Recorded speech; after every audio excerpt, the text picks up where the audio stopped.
घटोत्कच महाभारत के एक प्रमुख पात्र थे। वे भीम और हिडिंबा के पुत्र थे।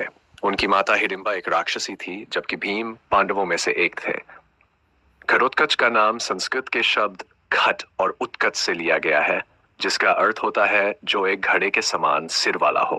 घटोत्कच एक अर्ध राक्षस थे, जिनमें इंसानों और राक्षसों की शक्ति और विशेषताएं थीं। उनकी शक्ति और जादुई क्षमताओं के कारण वे युद्ध में अद्वितीय थे। उन्होंने महाभारत के युद्ध में पांडवों की ओर से लड़ाई लड़ी। महाभारत के युद्ध में उनकी भूमिका।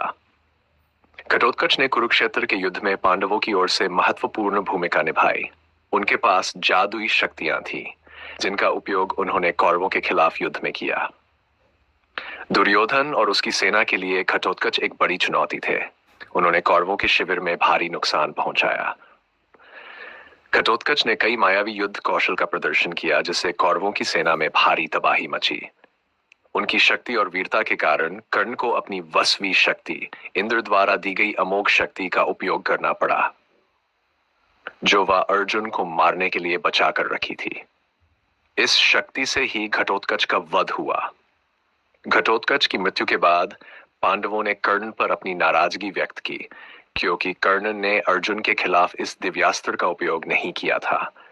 घटोत्कच की मृत्यु ने महाभारत के युद्ध में एक महत्वपूर्ण मोड़ ला दिया था, क्योंकि इससे कर्ण की शक्ति काफी कम हो गई थी। उनका बलिदान पांडवों के लिए युद्ध में महत्वपूर्ण साबित हुआ।